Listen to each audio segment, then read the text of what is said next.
All right, everyone. We have Justin Barber on today. I have him in the Gator community with me, and we've had a couple talks now about private money lending. And I really wanted to bring him on to just talk about best practices and some of the things you want to make sure you stay away from. How you doing, Justin? I'm doing great. How about you, Paul? Oh, awesome. Good to be So on. yeah, thanks. Introduce yourself and tell everyone who you are and what you do. Yeah.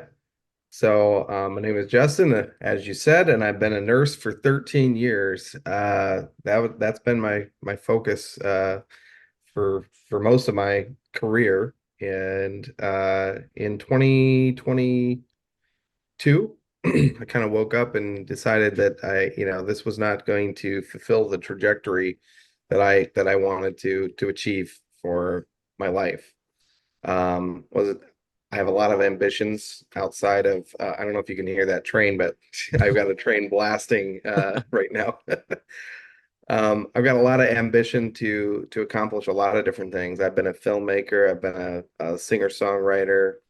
All of those things are things I enjoy doing, but they take a lot of money to be able to do it. And in order to do them, I didn't want to take a vow of poverty to get started in that, and then kind of enter that space of not really knowing that whether or not you're going to be able to have an income from those sources. So for me, it made sense to pursue something that would create an abundance above and beyond what I would personally need so that we could take the excess and invest in both financial investments that give a financial ROI, but also to invest in things like film and singing and writing music that produce a different kind of an ROI for the culture and for the public.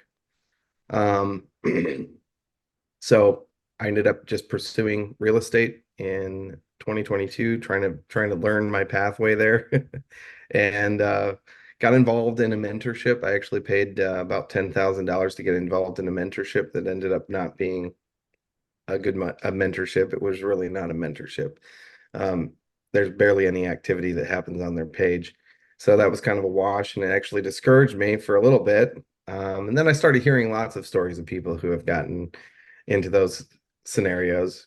And so I decided, well, there's got to be a good one out there. And eventually stumbled across Pace and a lot of his community members. And that was what I needed to see. I needed to see some community members that could give a positive review, both of the community, but then also validate it with their lives and be able to show that they're making money. So joined Gator in 2023 and got really active in August of 23 and knew that I wanted to do some private money lending because I have some extra capital uh, available and kind of fell into that connector role as well because it felt like a great marriage of ideas, right? So if I'm private money lending, but I get tapped out because my finances are finite, I can connect with other lenders and become good friends with them, develop relationships, and continue to foster that connection with other borrowers that might be coming to me for capital and still be a funding source for them. So I just kind of went down that road and started pounding the pavement, trying to learn everything that I could about it, networking with people that knew what they were doing, and developing my best practices from um, those kinds of relationships. And what I was looking for was people who hadn't gone through multiple foreclosures. Right. Yeah. So if you've lent on many, many deals and you haven't gone through foreclosures, I want to learn from you. Right. And if you have gone through some foreclosures, I want to learn from what you did wrong as well. But I'd rather not go down that path and have to learn it the way that they did. Right. Definitely. Yeah. And you have your own podcast too, don't you? I do, yeah, Yeah. yep.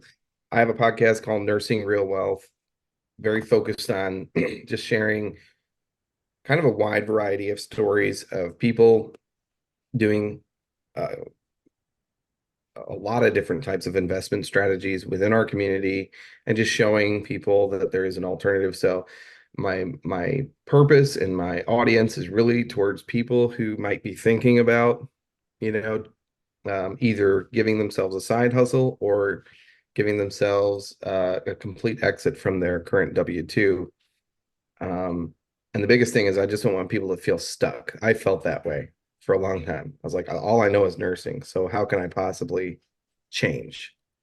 You know, it's a massive undertaking to go and change. Not really. It's it can be done, and I just want to give people a little bit of hope for that potential. Yeah, I mean it's essentially a whole new career when you really dig into it, especially if you Yeah, want to keep your money safe. It's a lot of studying. It's a lot of learning. exactly. So, Exactly. No, I totally agree. yeah.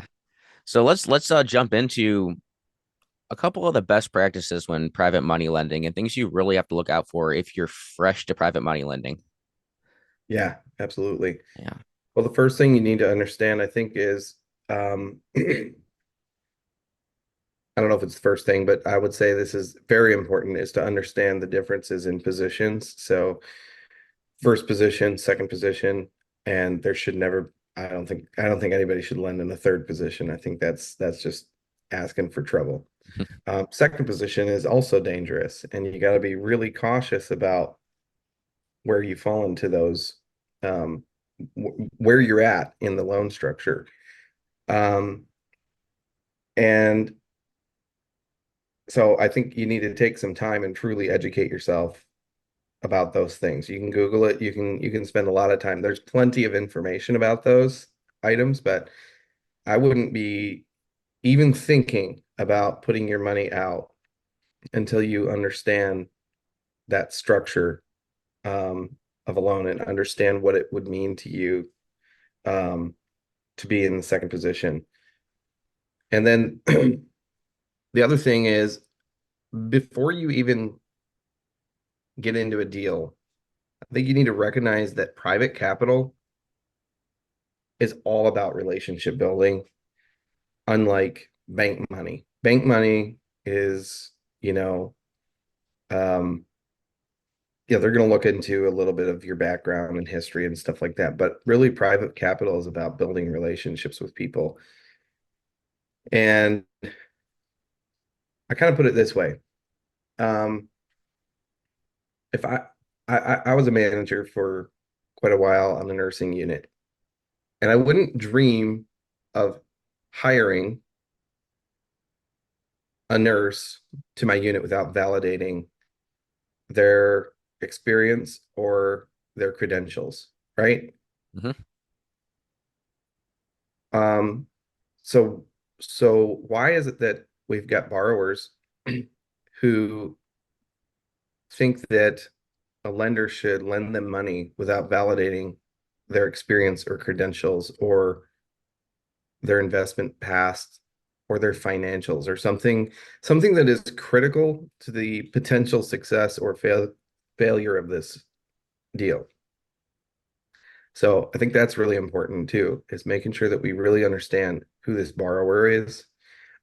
I think when you're presented with the opportunity to lend, I think that's one of the first things you need to look at. Who is this person? And are they capable of taking my hard-earned money and managing it well? Yeah, definitely. So dig into those two topics that you just brought up. Yeah. We'll quickly go over positioning because I actually did just throw out a video on my channel about explaining position a little bit more, the positions you Mhm. have. But like let's cover how important it is to, if you are lending in second position, understanding who's in first and what the terms Yeah. are of first position. Yeah. Well, that's an excellent question because if you don't understand what first position is, how can you possibly underwrite the rest of the deal, right? Right. Yeah. A lot of people will present deals and they'll just say that it's a second position loan, and then there's X number of dollars in first position, but you don't know what the terms of the first position are. So how much interest is that accruing? How much is that costing that person per month? Um, all of that kind of matters. And where the rubber really meets the road is when you're getting ready to underwrite this deal, you need to know that if this deal starts to go bad, how much time do you have to go and either present a solution or foreclose if somebody is starting to ghost you or you gotta be able to know what that time frame is, right? So if you're in a state that's going to take you, 3 months to foreclose, how much fees and interest are going to add up over the time period from when you initiate your foreclosure till the time it potentially goes through? Not a guarantee, but Right. what's the minimum length of time, right? So if a state averages, 3 months to go and foreclose, you got to add up all the first position terms, their fees and interest over that period of 3 months to know how much your second position is, how much remaining equity in second position is going to get squeezed. Yeah. And then you really need to go and add up your fees as well, because at the end of the day, do you really just want to preserve your principal investment? Not really. I wouldn't. Yeah. Like, we're not in the business as lenders, we're not in the business of preserving our principal capital. We're in the business of making money off the principal that we invest, right? So who in their right mind would want to go and put their money into a deal for 6 months and then not make any money or even lose money, right? Right. Nobody wants to do that. So you need to write conservative enough that if the deal went bad, you can, potentially foreclose and still make a little bit of money off of the deal. So I don't think it's wise to ever, really ever fund um, up to 100% of the remaining equity in that house. And I see deals that are written above the Yeah. remaining equity, Yeah. So anytime you see a deal where they're saying, oh, this is only, 70% of the ARV, like the total loan is 70% of the ARV, you should be going, okay, but what is it worth today? Right. If all that debt is going to go on the property, what is it worth today? ARV is a future philosophical number that hasn't been reached yet until the borrower puts sweat equity into this deal. Yeah.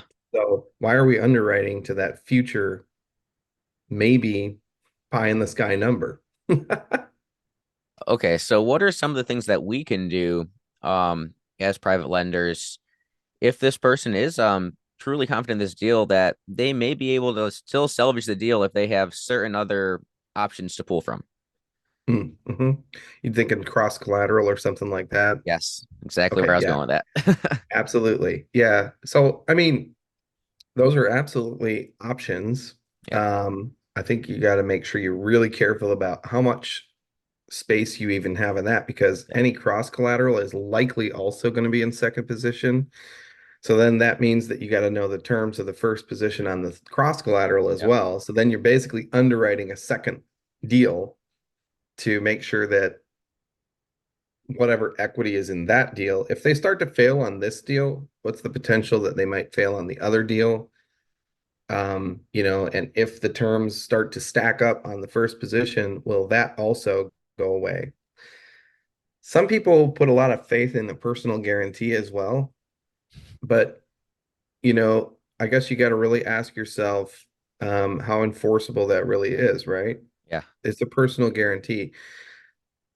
If you don't have the capital to or the assets to back up a personal guarantee, the personal guarantee is pretty useless.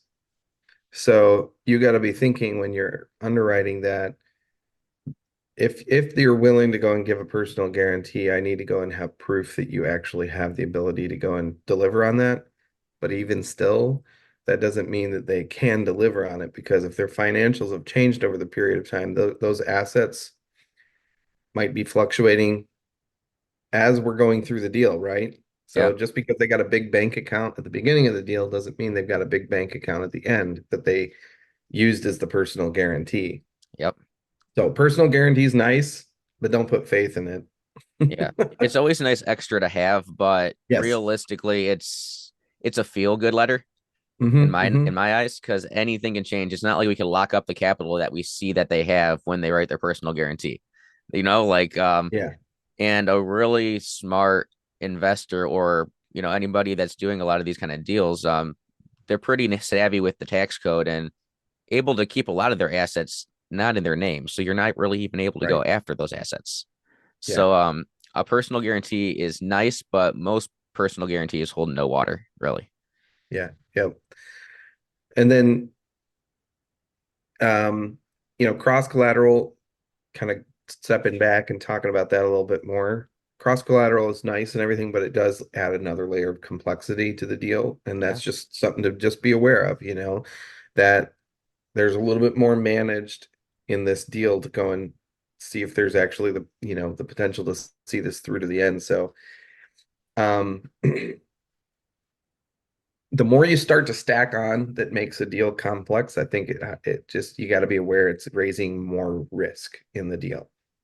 And it even costs more money to get it going, because that's a whole other title Yeah. search. Like, I mean, you're essentially you're opening two escrows, like you're running two deals through title. Like it's not just the deal you're lending on, not anymore.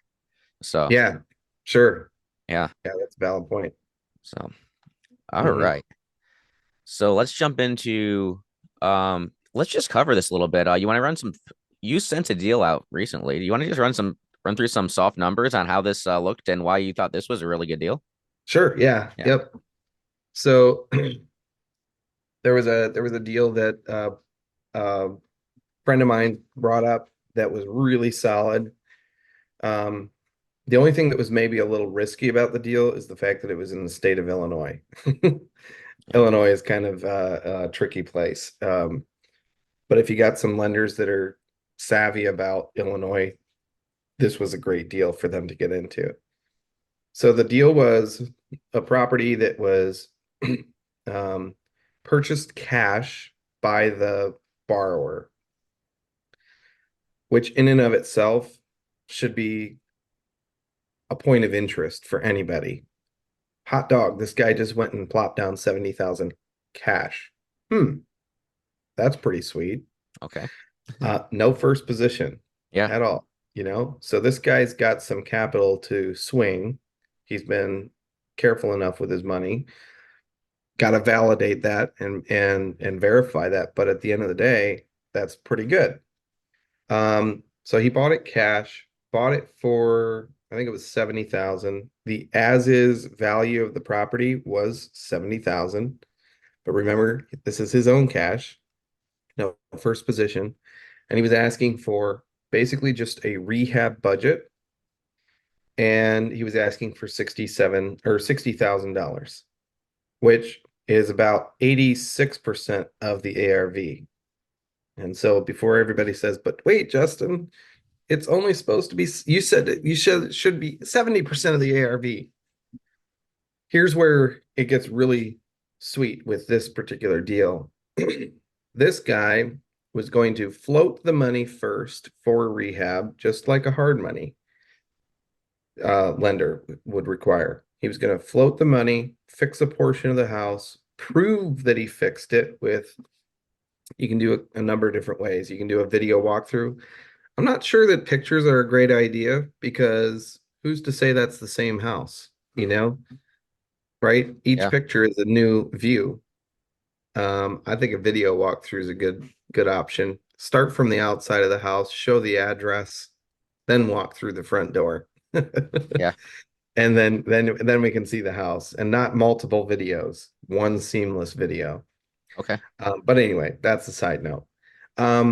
You could do that, or you can do a paid inspector. You could have a building inspector come by and look at the work that he said he was doing. But anyway, after proof that he had completed it, we would then float a draw to reimburse him so that he could move on to the next portion of the rehab. So essentially, he has to force appreciation and then we reimburse. Force appreciation, reimburse. So at no point was this loan anywhere even near 70% of the ARV. probably going to be consistently closer to like, depending on how much he forces appreciation, which is going to be really hard to judge, but probably closer to like 30, 40, maybe 50% of the ARV at any given point. Yeah. So that's a sweet deal. Yeah, I mean, you're acting more as a hard money lender in that case, like the way that it would work, because hard money Hmm. lenders will some fund up to 100% and rehab, but they're not even going to Yep, pay you until you get to that first chunk of, rehab that needs done before they even put a draw out. exactly. Yeah. So, And we ought to ask ourselves why they do that as a private money lender. Why would I want to go and not follow those principles of a hard money lender? As far as rehab goes, right? We can fluctuate a little bit on exactly how much we're going to fund. A lot of hard money lenders will never fund, they may not fund 100% of the purchase price. yeah, And I've got a few that like the max they'll do is 90%. So then you've always got 10% you got to bring to the table, even if you brought it really deep. yeah, That's some hard money lenders that way. If you can get a relationship with somebody who will eventually trust you and be like, all right, we've got a track record and we'll cover 100% of the purchase price. Now there's where to go. right. But yeah, in this, if we're funding rehab ahead of rehab being done, we're risking that money against a property that probably doesn't have then the equity to support it.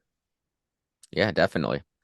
Yeah, you're essentially at that point, and that's where let's jump into you're trusting the person that's doing the work that they're going to get that work done. Yeah. So let's really dig into it's not just the deal, it's the person you're lending to. Mhm. Yeah. Yeah. Yep.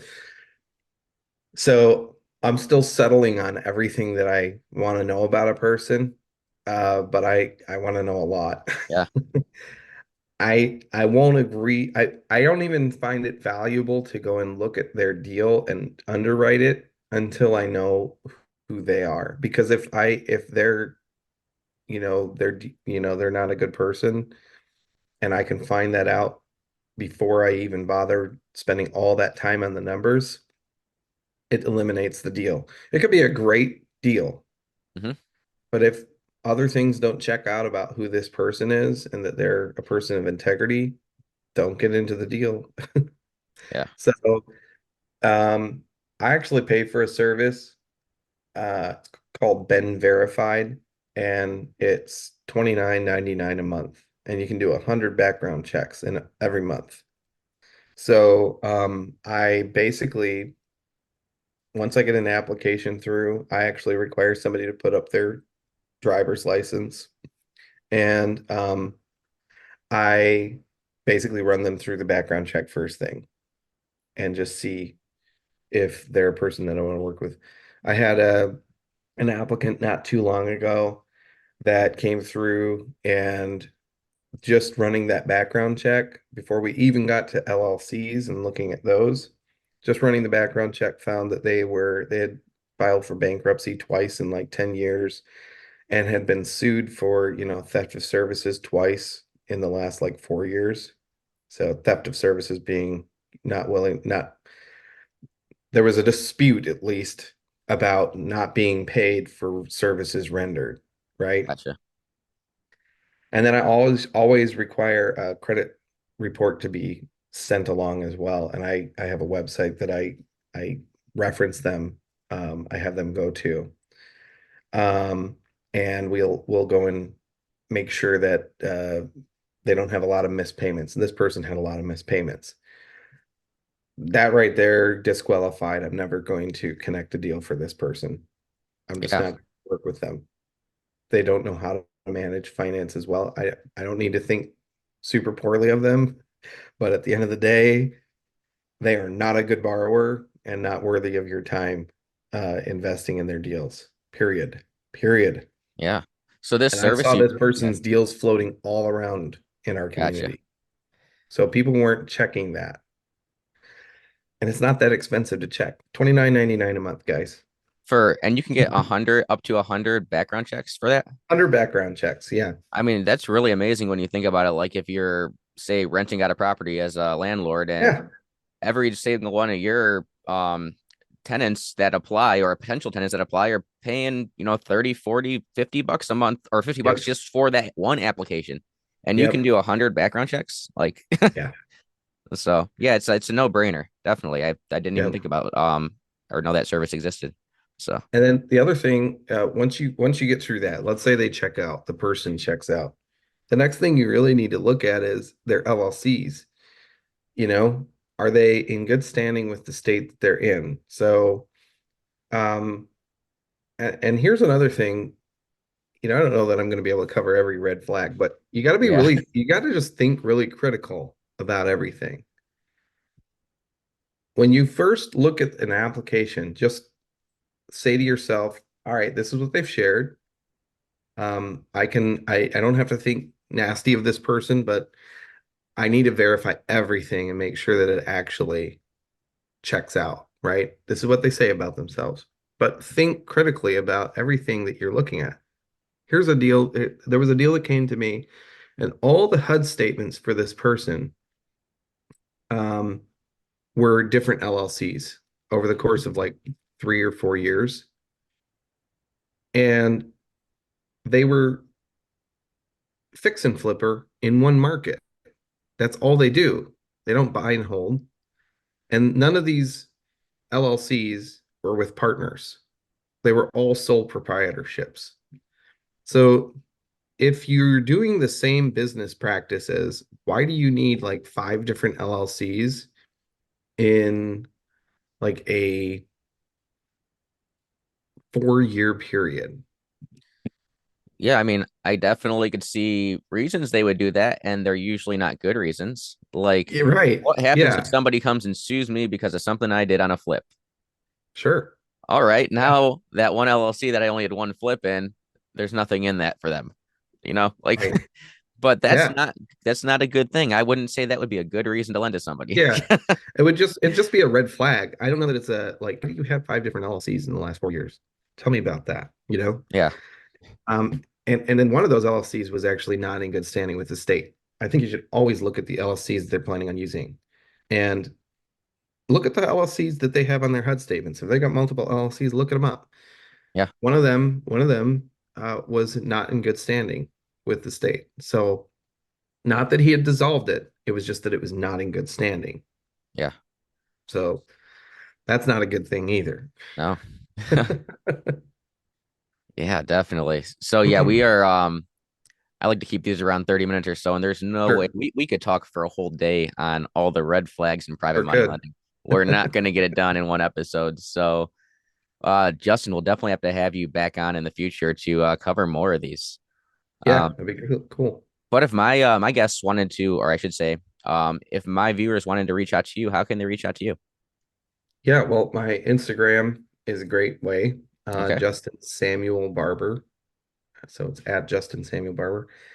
They can also, see my podcast as well, which is Nursing Real Wealth on YouTube. If you search that term, it comes up pretty quick now, which is good. Yeah. And people are welcome to go and follow me on Facebook as well. I think I'm reaching my friends limit, but Yeah. I have a public profile, so you can go ahead and follow Justin Samuel Barber on Perfect. Facebook. Yeah, I'll put all of this in the description of the video as well, so they have Sounds easy good. access. Yeah, Well, Justin, thanks for coming on today. This you is bet. very insightful and very helpful to people looking to get into private money lending. Sure, absolutely. Take your time and do not have FOMO, fear of missing out, because you aren't missing out if if you saved yourself from getting into a bad deal, right? You're not missing out. If anything, you're just missing out at losing money. Yeah, exactly. And that's okay. Yep, I'm okay with that. Exactly. All Yeah. right.